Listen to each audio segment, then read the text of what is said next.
어, 바울의 영성 우리 당회장 목사님과 우리 당회원들이 귀한 기회를 주셨는데요. 이번 시간과 다음 시간 해서 바울의 영성 1, 2 이렇게 한번 여러분과 나눠보고자 합니다. 원래 이제 이 주제는 제가 바울의 영성신학이라는 책을 썼는데 작년에 그것에 좀 어, 기초해서 요약해서 이렇게 좀 말씀을 드리도록 하겠습니다. 오늘 이제 주어진 이제 시간에 제가 이 제목을 잡고 이렇게 좀 설교를 하려고 생각을 하니까 제목이 어려운 단어들이 좀 많이 들어가 있다는 생각이 들었습니다. 영성이라는 단어도 어렵고 성찰이라는 말도 제가 볼 때 좀 쉽지 않고 약함의 영성이란 게 뭔가 이것도 좀 설명이 필요할 것 같아서 제가 이제 한 40분 되는 시간을 첫째 영성이란 게 무엇이냐 이것을 간단하게 설명을 드리고 그다음에 이제 두 번째는 그러면 또 성찰이란 게 뭐냐 그걸 좀 이야기를 드리고 그다음 세 번째는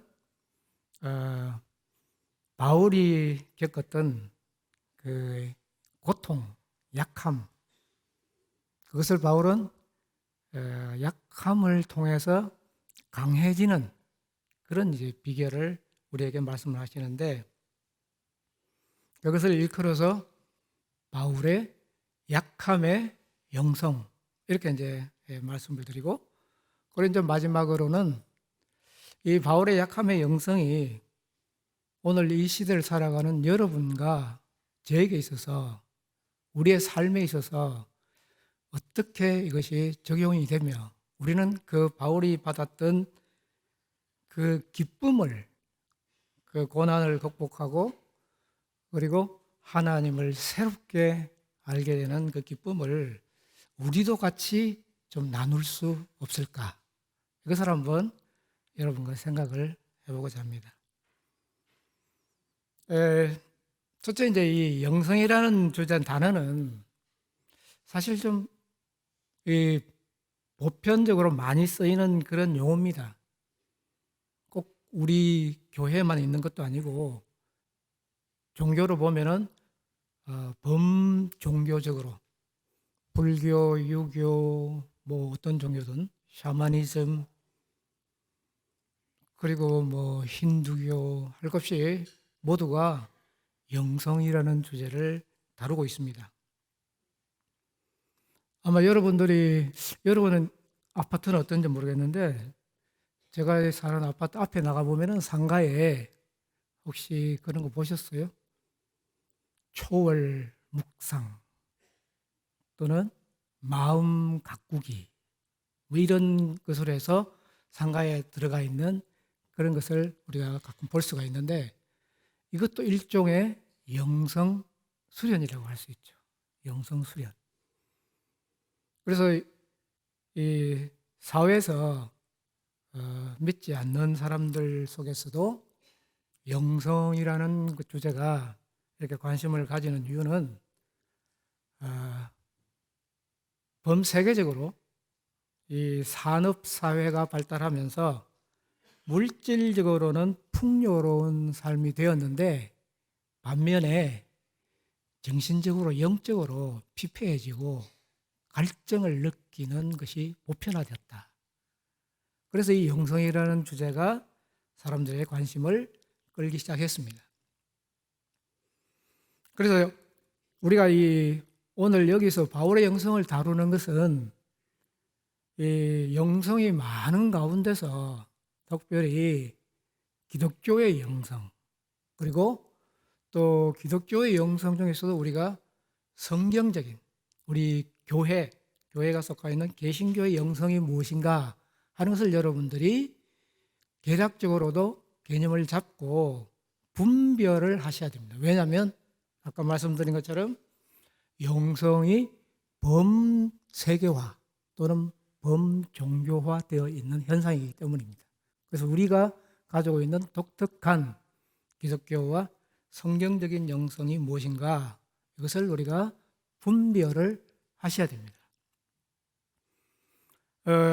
이 성경에서 우리가 이 교회에서 영성을 다루는 이런 이유는 여러 가지가 있지만은, 오늘 이제 간단하게 여러분과 나누고 싶은 것은, 사실 현대 사회를 살아가는 우리들에게 있어서 공통적으로 겪는 경험은, 우리 현대 문명이 복잡하고 그리고 바쁘고 그리고 여러 가지로 혼란스럽습니다. 그러다 보니까 이런 세계 속에서, 사회 속에서, 특히 우리나라는 아까도 말씀드린 것처럼 이런 갈등이 많고, 여러 가지 사회나 가정이나 이런 갈등이 많음으로 인해서 우리 믿는 사람들이 이런 세계 속에서 살아가다 보면은 자신도 모르는 사이에 우리의 삶이 신앙과 점점 분리되기 시작한다는 겁니다.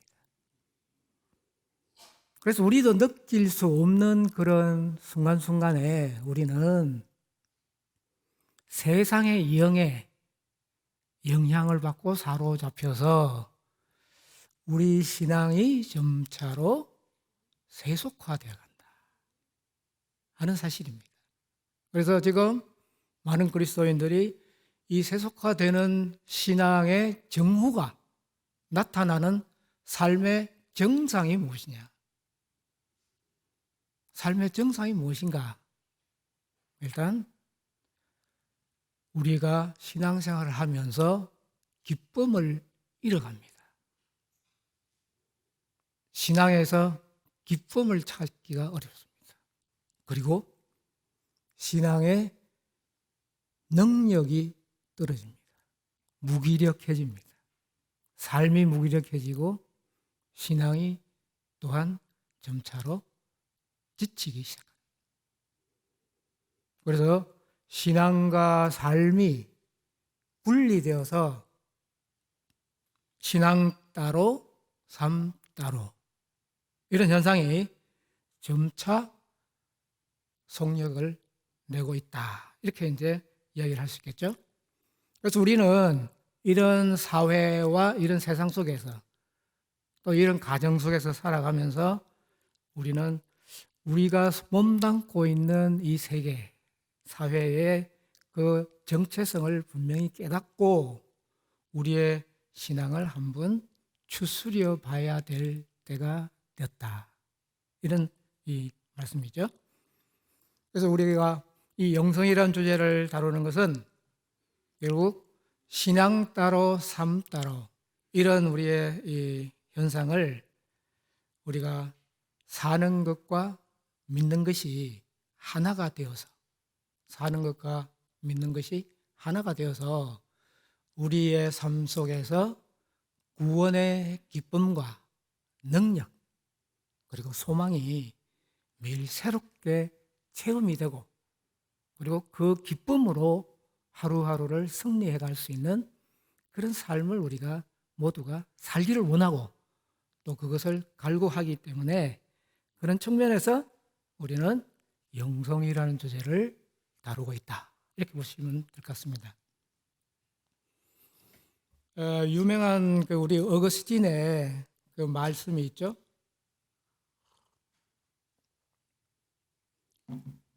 어거스틴은 참회록에서 이런 고백을 했죠. 우리는 하나님의 피조물이기 때문에 우리가 하나님을 만나기 전에는 우리에게 참 뭐가 없다고요? 우리에게 참 평안이 없다. 우리는 이 세상 속에서 화평과 평안을, 피스를 구하고자 하지만은 우리는 하나님을 만나기 전에 그 참 평안을 누릴 수가 없다. 우리는 그렇게 지으심을 받은 존재다, 그런 겁니다. 그래서 그 증거가 꼭 기독교인뿐만 아니라 불교든 모든 사람들이 영적인 갈급함을 느끼고 있다. 하나님의 지으심을 받았기 때문에 그 하나님을 만나기 전에는 우리가 참된 평안과 쉼을 누릴 수가 없다. 그래서 어거스틴은 매일 기도하기를 매일 하나님을 좀 더 깊이 만나고 하나님을 좀 더 새롭게 만나서 내 삶이 기쁨과 능력이 충만하게 하여 주옵소서. 우리 같이 한번 그런 기도를 해볼까요? 내 매일 기도가 우리가 하나님을 좀 더 깊이 어떻게 해요? 좀 더 깊이 만나고 좀 더 깊이 만나고 좀 더 새롭게 만나고 그래서 우리의 삶이 기쁨과 능력이 충만하게 하소서. 네, 어거스틴이 아마 이런 기도가 우리 모두의 기도가 되었으면 싶습니다. 매일 하나님을 좀 더 깊이 알자. 좀 더 새롭게 알자. 그러니까 여러분이나 저나 이렇게 교회 생활을 오래 하다 보면은 소위 말하는 매너리즘이라는 거 있잖아요. 습성에 빠져가지고 뭔가가 새로운 게 잘 없다. 이렇게 될 때 신앙에 문제가 생깁니다. 하나님은 새로운 분입니다. 항상 우리에게 새로운 것으로 충만하게 채워주시는 분입니다. 그런데 우리가 그 새로움을 깨닫지를 못해요. 그래서 우리가 이러한 이 신앙을, 영성을 우리가 충족시키고 우리가 그리스도의 이 기쁨과 능력을 맛보기 위해서 우리는 어떻게 해야 되느냐? 닉 호간이라는 영성학자가 그런 이야기를 했습니다.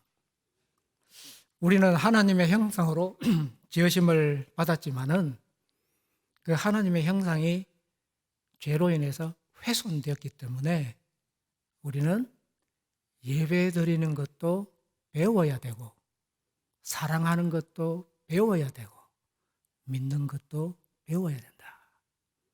배워야 됩니다.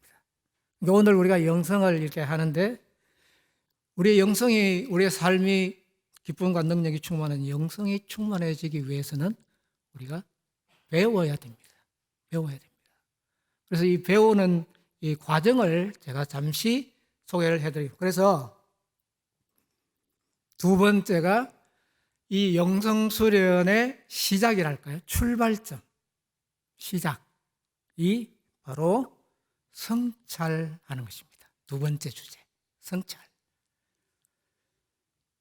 성찰이라는 게 무엇이냐? 성찰이라는 것은 문자 그대로 살피는 것입니다. 우리의 행동, 생각, 삶을 끊임없이 살피는 것입니다. 내 삶을, 내 내면을 바라보면서 내 삶을 돌이켜보고 점검해보고 다시 보고 내 삶을 끊임없이 새롭게 이렇게 바라보는 그러한 훈련입니다. 성찰을 한다.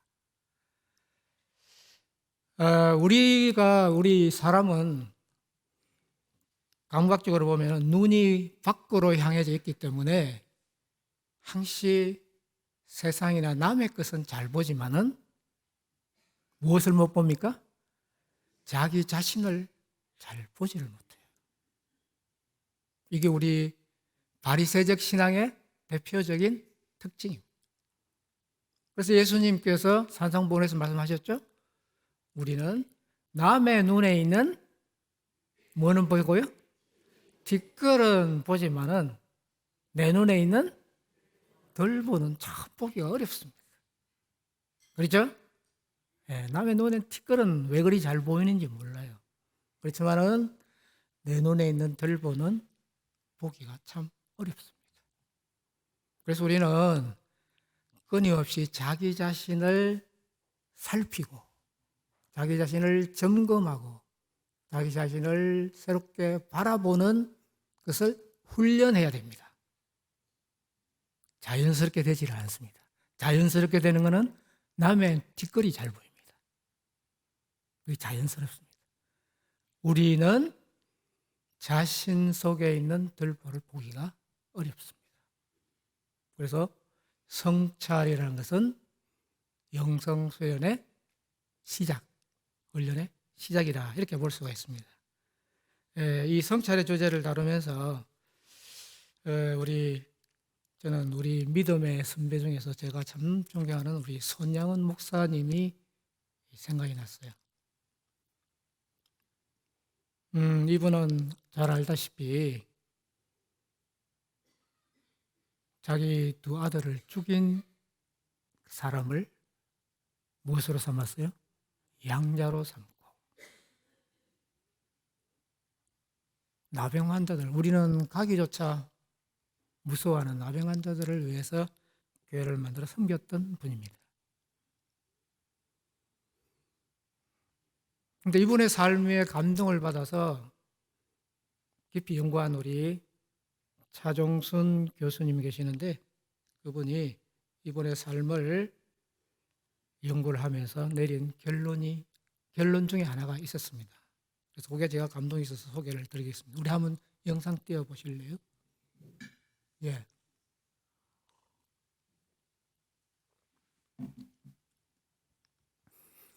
차 교수님이 이렇게 이야기하는 거 보니까 손양원 목사님의 삶의 비결은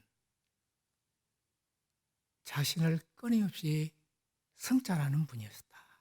자기 자신을 끊임없이 바라보셨다. 끊임없이 자기 자신을 점검하고 자기 자신을 새롭게 보고 자기 자신을 뒤돌아보고 뉘우치고 회개하고 끊임없이 자기 자신을 바라보는 삶을 사셨다. 그런 의미에서 그는 앞에 저 성자가 있죠? 성찰하시는 분이다. 성자였다. 그런 삶을 계속 사시다 보니까 후대 사람들은 그를 거룩한 사람이라고 불렀다. 성자라고 불렀다. 그래서 성찰을 끊임없이 자기 자신을 돌아보고 점검하고 뉘우치고 회개하고 그리고 자기 자신을 살피는 삶을 부지런히, 손 목사님이 편지가 쓴 편지나 설교나 그분의 하는 행위를 보면 끊임없이 자기 자신을 살폈다. 이렇게 기록을 하고 있습니다. 그런데 이런 자기 자신을 성찰하는 이런 예수님이나 사도 바울도 우리에게 적극적으로 권면하고 있습니다. 우리 한번 예수님의 그 말씀을 한번 띄워보실래요? 예, 우리 같이 한번 읽어보겠습니다. 시작. 그러므로 어둡지 아니한가 보라. 예, 예수님 우리에게 경계하시기를 내 속에 있는 빛이 어둡지 아니한가 살펴라. 늘 내 속에 있는 빛이 밝게 비치는지 그것을 끊임없이 살펴라. 빛이 어둡지 아니한가. 내 속에 있는 빛이 어두우면 삶이 어두워집니다. 생각이 어두워지고 행동이 어두워지고 삶이 어두워집니다. 이 빛이라는 게 무엇일까요? 요한복음 1장 4절에는 그런 말씀이 있습니다. 말씀 속에 생명이 있는데 생명은 사람들의 무엇입니까? 빛이라. 이 말씀 속에 있는 생명이 우리에게 빛을 비춰줍니다. 말씀 속에 있는 생명. 그래서 이 말씀을 부지런히 살피고 묵상하고 말씀을 곰곰이 생각하고 이 말씀을 끊임없이 되뇌이고 자기 자신에게 적용하는 삶. 그 속에서 우리는 생명을 가질 수 있습니다. 이 생명은 단순히 생물학적인 바이올로지컬한 생명이 아닙니다. 이 생명은 하나님이 주시는 영적인 생명, 말씀의 생명. 이 생명이 우리 속에 빛을 비춰준다. 우리 속에 이 빛이 충만해지면, 생명이 충만해지면 우리는 세상의 많은 어둠과 유혹을 이길 수 있는 힘이 우리 속에 충만해진다는 것입니다. 그래서 내 속에 있는 빛이 어둡지 아니한가 살피라고 그랬는데, 사도 바울은 이것을 좀 더 구체적으로 우리에게 그렇게 지시를, 우리에게 그렇게 말씀을 하고 있습니다. 사도 바울이 고린도서 말씀을 한번 같이 읽어볼까요? 시작.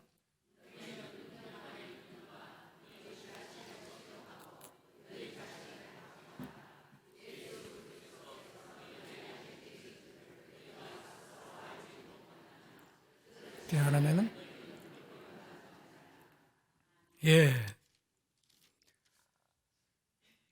바울은 좀 더 적극적으로 너희가 믿음 안에 있는지 그것을 시험해라 이랬습니다. 시험. 자기 자신을 한번 시험해봐라. 그리고 확실한 증거를 잡아라. 확정해라. 내가 믿음 안에 있는지, 그리스도께서 내 안에 계시는지, 그것이 불확실하면, 그것이 혼란스러우면 너희 자신을 한번 시험해봐라. 시험해라. 그리고 너희 자신이 그것을 믿음 안에 있음을 확정해라. 그렇게 이제 우리에게 권면을 하시면서 바울은 자기 자신이 그런 시험 받은 것 그리고 확정한 그 예를 우리에게 소개를 해줬습니다. 그것이 오늘 우리가 읽었던 고린도후서 12장의 말씀입니다. 나는 이렇게 시험을 믿음 안에 있는지 시험을 했다. 그리고 믿음의 증거를 얻었다. 바울은 우리에게 그렇게 소개를 하고 있습니다. 거기서 우리에게 이제 오늘 본문 읽었던 본문이 우리는 바울이 자신의 육체 속에 가시가 있다.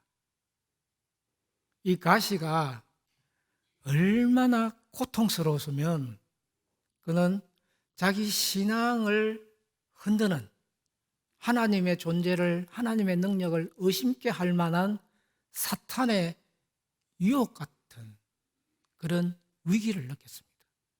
사탄의 사자다. 그 고통이 너무 심했습니다.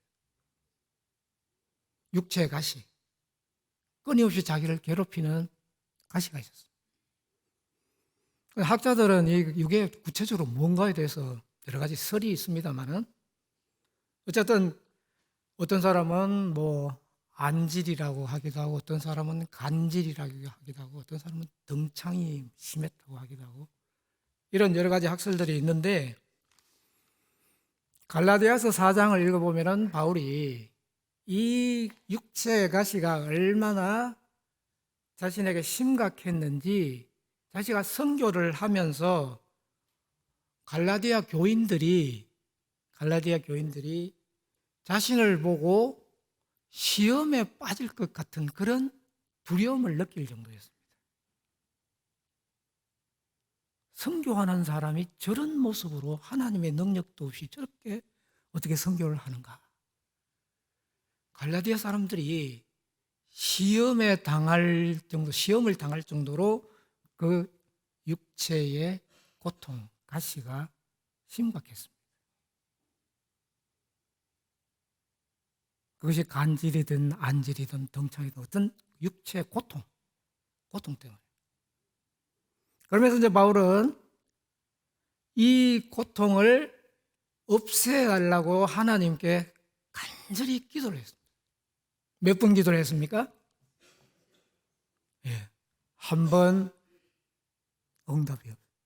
두 번 응답이 없어요. 세 번째 기도에 하나님의 응답이 왔습니다. 바울이 무엇을 위해서 기도를 했습니까?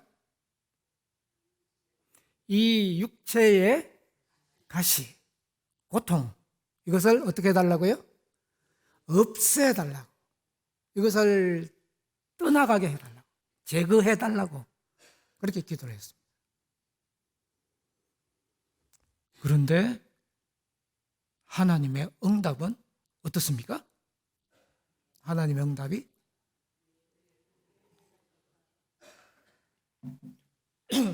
하나님의 응답은 그 가시를 없애주시는 것이 아니고 내 은혜가 내게 족하다.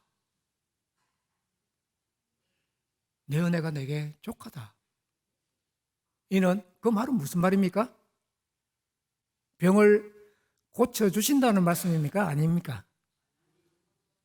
아니겠죠. 왜 안 고쳐주십니까?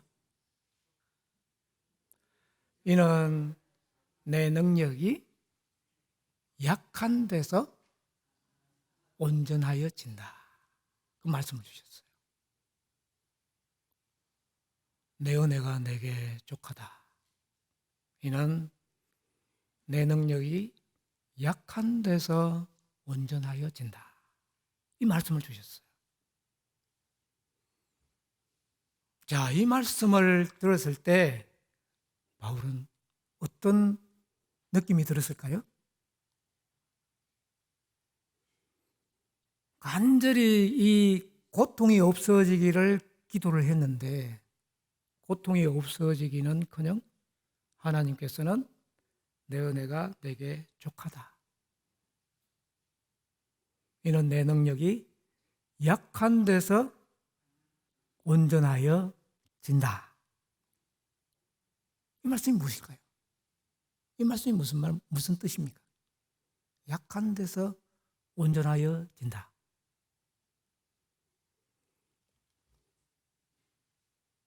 바로 이 말씀을 받고 이 말씀을 깊이 생각하기 시작했습니다. 깊이 생각하기 시작했습니다. 이 말씀이 무슨 말씀일까? 아마 우리 같으면은 그런 반응을 보이는 분도 있겠죠? 하나님 말씀하시지 말고 빨리 이걸 나사 주십시오. 그렇게 말씀을 하는 분도 있겠죠? 근데 사도 바울은 이 말씀을 깊이 묵상을 했습니다.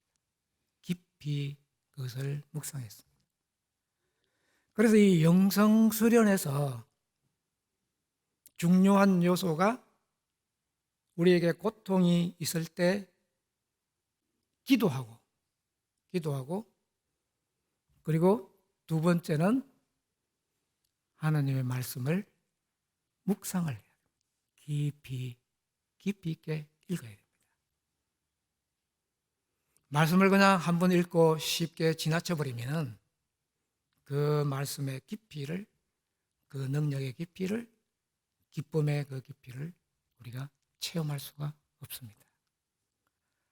사도 바울이 이 말씀을 듣고 이 말씀이 이해가 되지 않았지만은 그는 이 말씀을 깊이 있게 계속해서 생각하고 점검하고 또 생각하고 묵상하고 말씀을 계속해서 그 말씀을 씹고 그 말씀을 성찰했습니다.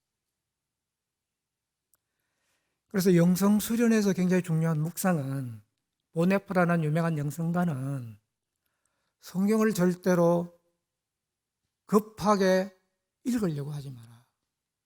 하나님이 성경을 읽다가 우리에게 말씀을 주시면 그 한 말씀을 가지고 일주일도 좋다. 계속 그 말씀을 깊이 있게 생각해라.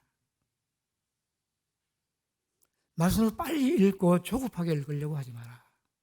오늘 우리의 현대병 중에 큰 문제가 조급병. 뭐든지 급히 말씀도 급히 읽으려고 그러면은 절대로 그 말씀의 깊이를 알 수가 없다는 거죠. 그래서 사도 바울은 이 말씀을 묵상하고 깊이 있게 생각하고 끊임없이 되새기고 되뇌이는 가운데 그는 하나님이 주시는 그 진리를 깨닫게 됐습니다. 그래서 사도 바울은 약한 가운데서 강해질 수 있다. 약한 가운데서 강해질 수 있다 하는 진리를 깨닫고 그는 오늘 본문을 보면은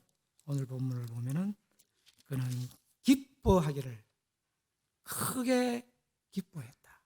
크게 기뻐했다.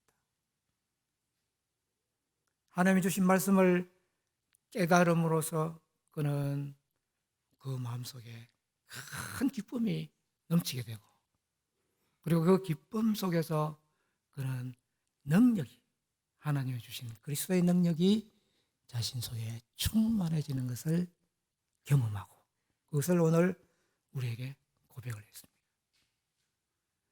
그래서 바울의 이 깨달음, 묵상, 오늘 우리 그리스도인들이 여러분과 제가 하나님의 이 말씀의 깊이를 그 능력을 우리가 체험하기 위해서는 말씀을 깊이 있게 묵상을 해야 됩니다. 묵상을 해야 됩니다.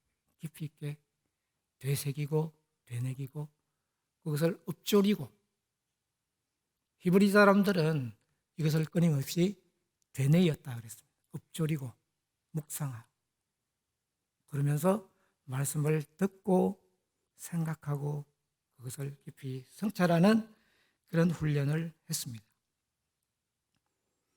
그래서 사도 바울은 이러한 묵상 뒤에 그 진리를 깨닫고 나서 그는 누구보다도 기뻐하고 하나님을 감사하고 그는 자신 속에 있는 그 육체의 고통, 그 질병이 없어지지 않았지만은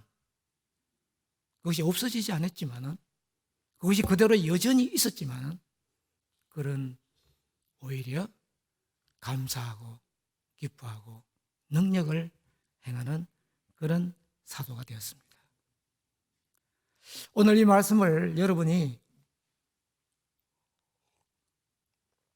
저와 여러분이 오늘 이 세상을 살아가면서 이 영성 수련을 어떻게 감당해야 될 것이냐. 사실 여기 계신 분들 중에 젊은 분들도 많이 있지만은 또 나이 드신 분들도 많습니다. 저도 이제 나이가 70이 이렇게 돼 가니까 옛날에는 저도 목소리가 창창하게 참 좋았거든요. 그랬죠, 우리 민 집사님? 옛날에 그랬죠? 예. 근데 이제 나이 드니까요, 목소리도 별로 안 좋고요, 시력도 안 좋고, 이렇게 뭔가 조심조심 살아야 될 게 많은 것 같아요. 우리 젊은 분들은 이해가 잘 안 되겠지만은, 아무튼, 나이 드신 분이나 젊은 분이나 우리에게 끊임없이 시련이라는 거, 어려움이 닥칩니다. 그래서 어려움이 닥칠 때는 그 시련과 어려움을 보고 두려워하지 마세요. 어려움이 닥친다. 시련이 닥친다. 우리는 두려워합니다. 낙심합니다. 그리고 우리는 하나님을 떠나게 하십니다. 절망합니다. 그럼 오늘 우리가 사도 바울의 이 경험을 통해서 보면 시련이 닥치면 무엇을 해야 될까요? 기도를 해야 돼요. 시련은 우리에게 하나님이 새로운 뭘 주시고자? 능력과 기쁨과 새로운 하나님의 진리를 주시기 위한 것이다. 살아가면서 우리 안에 어떤 종류의 시련이든 어떤 종류의 어려움이든 우리에게 시련이 닥칠 때, 어려움이 닥칠 때 우리는 하나님이 우리를 새롭게 하실 수 있는 기회구나. 기뻐하시기 바랍니다. 예, 기뻐하시기 바랍니다. 하나님이 우리에게 새로운 것을 주시고자 하시는 기회구나. 감사하시기 바랍니다. 그래서 사도 바울은 쉬지 말고 뭐하라고요? 기도하라. 그리고 범사에 감사하라. 쉬지 말고 기도하라. 범사에 감사. 우리가 시련을 만나면 두려워하거나 위축당하거나 절망하지 말고 그 시련을 우리를 새롭게 하시기 위한 하나님의 기회다. 하나님의 능력이다. 기회로 삼으시기 바랍니다. 우리가 나이가 들어서 우리는 생각지도 않는 곳곳에 이제는 고장이 생깁니다. 그렇죠? 문제가 생깁니다. 나이 드시면 낙심하기가 쉽습니다. 몸이 피곤하고 불편하고 여러 가지 마음껏 몸이 움직이지 않기 때문에 우리는 쉽게 두려워하고 낙심하게 됩니다. 그러나 이러한 우리의 나이든 늙음이 오히려 우리로 하여금 하나님을 새롭게 만나고 하나님을 좀 더 깊이 만나고 하나님의 주시는 기쁨을 그 능력을 좀 더 누리게 해주시는 그런 기회라고 생각합니다. 낙심하지 마시고 바울과 같이 기도하시고 말씀을 묵상하시고 하나님이 주시는 음성에 귀 기울이시면 사도 바울처럼 내가 크게 기뻐하여 내 약함이 오히려 강합니다. 이렇게 고백하시는 여러분이 되시기를 축원합니다.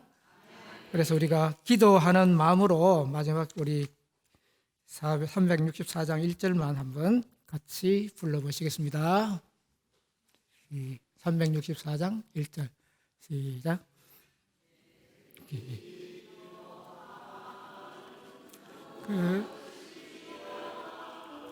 그때 가장